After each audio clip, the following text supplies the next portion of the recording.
അപ്പോൾ പുകവലിക്കുന്ന ഒരാൾക്ക് ക്യാൻസർ വന്നാൽ അതിൽ അത്ഭുതപ്പെടാനൊന്നുമില്ല.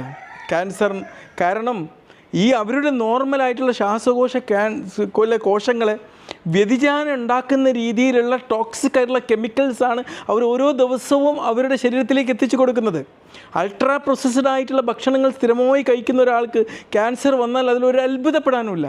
കാരണം അവർ തങ്ങളുടെ ഈ അൾട്രാ പ്രോസസ്സ് ചെയ്യാൻ ഉപയോഗിച്ച പല ഭക്ഷ്യവസ്തുക്കളിലൂടെയും ക്യാൻസർ ഉണ്ടാക്കുന്ന രീതിയിലേക്ക് ശരീരത്തിൻ്റെ പല ഭാഗങ്ങളിലെയും കോശങ്ങളിലേക്ക് വ്യതിയാനം ഉണ്ടാക്കുന്ന രീതിയിലേക്കുള്ള പരിവർത്തനങ്ങൾ അവരുണ്ടാക്കുന്നത് കൊണ്ടാണ്.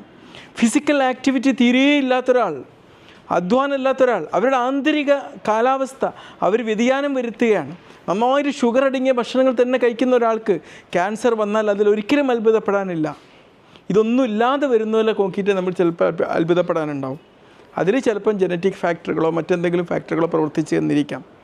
ആർക്കും ക്യാൻസർ വരാമെങ്കിലും നേരത്തെ ഞാൻ പറഞ്ഞല്ലോ ഓൾറെഡി, പുകവലിക്കാർക്ക്, മദ്യപാനികൾക്ക്, ഫിസിക്കൽ ആക്ടിവിറ്റി ഇല്ലാത്തവർക്ക്, ചിലവർക്ക് ഫാമിലി ഹിസ്റ്ററി മുഖേന, അമിത വണ്ണമുള്ളവർക്ക്, ഇവർക്കൊക്കെ മറ്റുള്ളവരെക്കാളും എത്രയോ മടങ്ങ് ക്യാൻസർ വരാനുള്ള സാധ്യത ഉണ്ട് എന്നുള്ളതാണ്.